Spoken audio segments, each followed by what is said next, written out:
Cranleigh is a village and civil parish, about 8 miles, 13 kilometers, southeast of Guildford and Surrey, claimed by some to be the largest village in England. It lies on a minor road east of the A281, which links Guildford with Horsham. It is in the northwest corner of the Weald, a large remnant forest, the main local remnant being Winterfold Forest directly northwest on the northern Greensand Ridge. Until the mid-1860s, the place was usually spelt Cranleigh. The post office persuaded the vestry to use Leigh to avoid misdirections to nearby Crawley in West Sussex. The older spelling is publicly visible in the Cranleigh Hotel. The name is recorded in the pipe rolls as Cranleigh in 1166 and Cranleigh in 1167. A little later in the feet of finds of 1198 the name is written as Cranleigh. Etymologists consider all these versions to be the fusion of the Old English words cran, meaning crane, and leo that together mean a woodland clearing visited by cranes. The name is popularly believed to come from imputed large crane breeding grounds at the Anglo-French named Vauquerie Pond, often locally known as Vauquerie. The figure of a crane adorns the old drinking water fountain of 1874 in Fountain Square in the middle of the village. A pair of cranes adorn the crest of the 21st century granted coat of arms of Cranleigh Parish Council.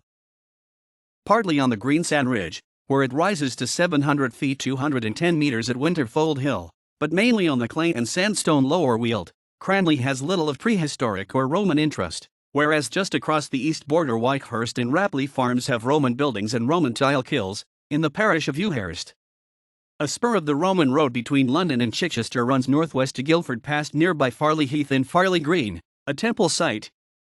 Cranleigh was not mentioned in the Domesday Book, at the time being part of the manor of Shear. The Anglican parish church of St. Nicholas dates the first building on its site from around 1170, and the building was in its present form by the mid-14th century. It was extensively restored in 1847. The church has a gargoyle on a pillar inside the church, which is said to have inspired Lewis Carroll, who lived in Guildford, to create the Cheshire Cat. With the growth of the village, a daughter church, St. Andrew's, opened at the west end of the village in 1900, but it closed some 60 years later. The parish is in the Diocese of Guildford.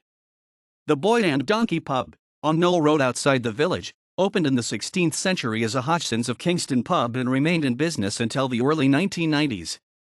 It was sold to Moreland of Abingdon, who closed it in 1991. The building was converted into a private home. Oliver Cromwell visited Knoll House in 1657, his soldiers being billeted in houses in the village. Growth came due to improvements in transport. In 1813 the Way-and-a-Room Canal was authorized. 3 years later it opened, passing a few miles to the west of the village. This road linked London, via the Thames and the Way, with Littlehampton, via the Arun. However, the canal traffic was completely eclipsed by the Horsham to Guildford Railway, which opened in 1865, and the canal fell into disuse. A turnpike road was also built between Guildford and Horsham, assent for the project being given in 1818. The opening is commemorated by an obelisk at the junction of the roads to Horsham and to Ewhurst. The Prince Regent used the route when travelling between Windsor and Brighton, the distances to which are given on the plaque on the obelisk. 3 people played a major part in the development of the village during the 19th century: Reverend John Henry Sapt, Dr. Albert Napper and Stephen Rowland. Sapt arrived in Cranleigh in 1846 as the rector. He played a major role in setting up the National School in 1847 and Cranleigh School in 1865. He was appointed Archdeacon of Surrey and remained in the village until his death in 1906. Together with Napper, Sapt set up the first cottage hospital in the country in 1859. It has survived many attempts to close it, through fundraising by the local community. However, it lost its beds for inpatients in May 2006. Stephen Rowland was a resident who had a major role in the development of the infrastructure of the village. He formed the Cranleigh Gas Company in 1876, and arranged for a mains water supply in 1886. In 1894 he laid out an estate between the Horsham and Ewhurst roads, building New Park Road, Avenue Road, Mead Road, Mount Road, and Bridge Road. He also set up a grocery store. His name is commemorated in that of Rowland Road. The cricket field has been used for that purpose since 1843. Cranleigh Lawn Tennis Tournament was held there in August from 1922 until 1998, when it moved to the grounds of Cranleigh School. David Mann's department store opened in 1887 and is still in business. A distinctive row of maple trees which lines the high street between the cricket field and the Rowland Road junction was planted in 1890. and not by Canadian servicemen in World War I as is widely believed. Cranleigh's Village Hall opened in 1933. The Regal Cinema opened on October 30, 1936. It survived for over 60 years, finally closing on March 14, 2002. The site is now occupied by a block of flats. Winterfold House near Cranleigh was requisitioned by the British government and used by SOE's Special Operations Executive as a training school, designated STS-4 and later STS-7 as the location of the Student Assessment Board. Its primary use during the war was to whittle out those not suited to undercover work and begin initial training for those that progressed. Amongst the many recruits that attended Winterfold included Muriel Bike, Andre Borul, Denise Bloch, Nora Inyat Khan, Nora Baker, a descendant of Indian Muslim royalty, and Violette Sabo GC. A film, Carve Her Name with Pride, was made in 1958 about Sabo's wartime life and the SOE. In November 2011, a memorial to the SOE was unveiled at Winterfold House, Surrey, formerly STS-7, Students' Assessment Board. It was initiated by British military historian, writer, and author Paul McHugh and others. It was attended by Tanya Sabo, the daughter of heroine Violette Sabo, together with representatives from the USA, Dutch, and French embassies and from the Canadian High Commission. During the later part of World War II, on August 27, 1944, the infants' school was hit by a V-1 flying bomb and demolished, as was the stained glass east window of the nearby St. Nicholas Church. This occurred early on a Sunday morning, and the school was empty. The only casualty was the rector, who was in his garden not far away and was injured. Another flying bomb hit the gas holder on the common, destroying both the structure and a nearby cottage, whose occupant was killed. Cranleigh Railway Station was closed by a Dr. Beeching in 1965 after almost exactly 100 years of operation. In 1975, the 1900-built Church of St. Andrew was demolished. Cranleigh Village is 7.7 miles, 12.4 kilometers, southeast of the county town of Surrey, Guildford, and 6.2 miles, 10.0 kilometers, east of Godalming, which is the administrative centre of the borough of Waverley. In the centre of the civil parish are the greatest number of buildings, fanning out in many side roads and on the high street. Cranleigh Waters, also known as the Cranleigh Water, drains the village, before flowing to Shelford, where it joins the River Weald, specifically in the small, formerly marsh-like locality of Peasmarsh, which still has water meadows lining the bank itself. Winterfold Forest, a remaining higher part of the forest that occupies the northeast, is on the Greensand Ridge, which can be explored using in places roads or by the long-distance path, the Greensand Way. Elevations range from a maximum of 240 MAOD, mean high water level, at the car park on Reynolds Hill in Winterfold Heath, a woodland in the north, to 41 m on the watercourse in the disused Way and Arun Canal as they leave both the parish and the northwest extreme at the end of East Whipley Lane. The village centre lies at generally 50 to 70 m above AOD. Soil consists in small areas of naturally wet loamy soil. The north and south of the village centre and all surrounding areas are slowly permeable, seasonally wet, slightly acid but base-rich loamy and clayey soils. Then deep seas, gold clay, and the upper greensand deposits form the deep soil, more evident where erosion has taken place on steeper hillslopes in the civil parish. The gold clay contains phosphate-rich nodules in discrete bands and has a rich marine fauna with abundant ammonites, bivalves, and gastropods. The upper greensand comprises a variety of sediments with fine silts at the base, giving way upwards into sandstones. Just before the Paleogene, which included the mass extinction event of the non-avian dinosaurs, sea levels dropped, exposing Sussex and Kent. Marine upner beds were deposited in Surrey. In the Paleogene, southern England slightly rose and the seas retreated, and reddish and mottled clays of the reeding beds were deposited by a large river sand delta system including across much of the Weald, which covers much of Sussex and Kent as well. Later, a rise in sea level around 50 million years ago caused widespread deposition, until 2 million years ago, of the London clay across the county. The London clay is a bluish-grey marine clay with isolated pockets of fossils, especially where chalkier. The youngest part of the London clay is known as the claygate beds and sand and soft sandstone of the Bagshot Formation, though in many areas such as this generally eroded, followed in most cases by a variable thickness of organic humus. Despite losing the rail link, Cranleigh has prospered both as a satellite of Guildford and as a service and light engineering centre in its own right. Furthermore, it is a retail centre for the surrounding smaller villages. The resident population of the area decreased by 2% in the 10 years to 2001. In January 2007, Cranleigh Parish Council received a grant of arms. Cranleigh is twinned with Valendar, Germany, and with Saint-Marin-Auxois in Burgundy, eastern France. Cranleigh Hotel is in a large Victorian house which is a listed building. Nurseries for plant for sale and food provide a significant source of local employment. Cranleigh's High Street has seen a rise in large corporate shops in recent years. There are 3 supermarkets and 2 national banks, and various other shops. Cranleigh School, an independent boarding school, is in the village. It opened in 1865 and was originally known as the Surrey County School. State schools include Glebe School, a secondary school, Cranleigh C of E Primary School and Parkmead Primary School. There is also St. Cuthbert Main Catholic Primary School. Cranleigh C of E Primary School opened in September 2008 as an amalgamation of Cranleigh Infants School and St. Nicholas Junior School.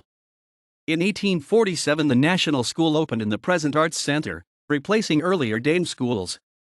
During the 20th century, separate infant and secondary schools were formed and moved to their own premises, leaving the C of E Junior School which moved to new buildings in 1964. The Cranleigh Arts Centre runs a full program of feature film screenings, live music, theatre productions, adult and children's activities, exhibitions and workshops. Regular community arts projects and work with local schools are undertaken to reach and develop new audiences. The centre is a registered charity and is run by a team of volunteers. The village has a relatively large public library. A gym and leisure centre, which incorporates an indoor swimming pool, is centrally just off the High Street. Snoxhall Fields incorporates a few fields very near to the centre of Cranleigh, accessed by car via Knoll Lane. Across the road lies the Bruce Mackenzie Memorial Field where Cranleigh Park Run is organised on a weekly basis. Running through Snoxhall Fields is the path of the disused railway line which is now commonly used for cycling and walking. The football club, Cranleigh FC, currently play in the Surrey Elite West Division and previously at times in the Combined Counties League.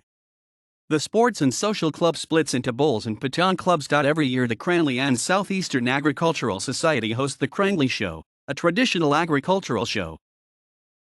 Rowley is a neighbourhood 0.8 miles, 1.3 kilometres, NNW of the edge of the contiguous suburban part of Cranleigh that architecturally contains 3 Grade II listed buildings.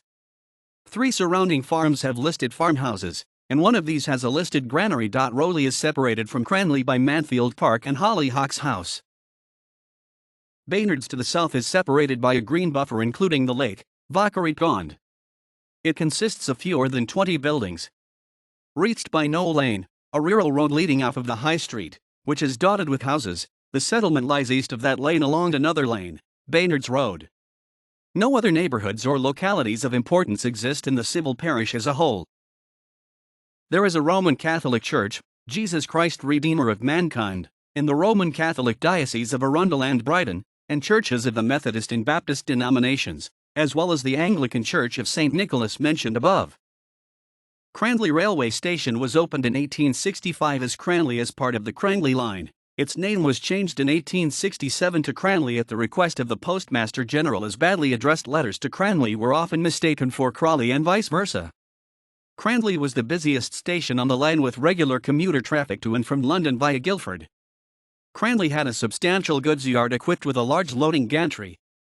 Inward freight consisted mainly of coal which was required, in particular, by the local gasworks, whilst goods outward were mainly timber. A victim of the Beeching Axe, the line closed in 1965 and Cranleigh Station was demolished shortly afterwards, replaced by the Stocklands Square housing and shopping development. In 2004 part of this development was itself demolished and a Sainsbury's supermarket was constructed on the site. Today the track bed is in part used by the Downs Link, and the station's old platform levels are still visible at the rear of the shops. 2 studies have been carried out to review the possibility of reviving train services. The first, in the 1990s, was to determine whether reopening a portion of the line for passenger traffic from Bromley to Guildford would be economically viable. Although the study was inconclusive, Waverley Borough Council protected the line from further development in its local plan. In 2009, the Association of Train Operating Companies applied for funding for a new line to Cranleigh. Cranleigh centres around the junction of 2B roads to the east of the A281 Guildford to Horsham Road. The village is on a number of bus routes, serving among others Guildford, Horsham, Godalming, and Ewhurst. The main operator is Areva Guildford and West Surrey. Tillingbourne Bus Company was based in the village prior to its collapse in 2001. The way and Arun Canal is gradually being restored. A square near the centre of the village on the High Street, which is the main road running through Cranleigh. It was constructed following the closing of the railway line in 1965 and the removal of the railway station. A new Sainsbury's supermarket was built in late 2004. Other shops in the square are Oxfam, Carphone Warehouse, and Costa Coffee. The square used to have greenery and a fountain, but this was replaced with a more open layout catering for attractions and events such as a town-style public Easter service and a French market. In 2006, the pedestrian area surrounding the large stone drinking fountain, 1874, at the center of the village was remodeled and given the name Fountain Square. New granite paving, brick planters, and trees were introduced in a design which created a haven from traffic and a place for small community events. As part of this, a bus shelter, sometime nicknamed the Threepenny Bit Shelter, was remodeled at Snoxhall behind the leisure centre. Within a few weeks it was vandalised and pulled to the ground. The bulk of funding was from Surrey County Council, SCC, and the South East England Development Agency, SEDA, to designs by SCC. Winterfold House, northeast of the village along Barhatch Lane, was built in 1886 for Richard Webster QC, afterwards Viscount Alverstone. He became Lord Chief Justice in 1900 and died in 1915. A bench in the woodland above the house is known as Lord Justice Seat. The house was then bought by Charles Armitage Moore, founder partner in the stockbrokers Buckmaster and Moore. He reconstructed the main facade in Queen Anne style and enhanced the gardens with rare rhododendrons, camellias, azaleas, and magnolias. One particular red-flowered species, Rhododendron barbatum Wallach XG Don 1834, won an award of merit when exhibited by Winterfold House in 1934. During World War II, Winterfold was requisitioned by the government and used by the Special Operations Executive, SOE, as a training school designated STS-4. Amongst the many recruits that attended Winterfold were Violet Sabo GC. Armitage Moore died in 1960. The house was sold to HRH Prince Carol of Romania. It achieved notoriety by being searched for evidence after the Great Train Robbery of 1963, but nothing was found. The house, an estate of 212 acres, 0.86 square kilometers, was sold in 18 lots at auction in 1978. Cranleigh appears in the book The Meaning of Life by Douglas Adams and John Lloyd, in which experiences which do not have words yet are given words which currently only exist as names of places. Cranleigh is defined as a mood of irrational irritation with everyone and everything. Cranleigh Hall, the home of Lord Cranleigh, was the principal location for the Doctor Who serial, Black Orchid. The average level of accommodation in the region composed of detached houses was 28%, the average that was apartments was 22.6%. The proportion of households in the civil parish who own their home outright compares to the regional average of 35.1%. The proportion who owned their home with a loan compares to the regional average of 32.5%. The remaining percent is made up of rented dwellings, plus a negligible percent of households living rent-free. Sky News presenter Anna Botting was born and raised in Cranleigh. The artist Joseph Longhurst moved to Cranleigh in 1918 and lived there until his death in 1922. He was one of a group of artists who lived in the village in the early 1920s, including W. Heath Robinson and Lawson Wood. Mathematician G. H. Hardy was born and raised in Cranleigh. Jim Slater, accountant turned businessman, founder of Slater Walker, lived in the village. Former Beatle Ringo Starr and his actress wife Barbara Bach lived on the outskirts of the village. Cranleigh, A History of Weald and Settlement by Christopher Budgen, ISBN 0-9533088-0-4. Around Cranleigh, the Archive Photographs series by Michael Miller, ISBN 0-7524-0143-2. Cranleigh Through Time by Michael Miller, ISBN 978-1-4456-0549-4.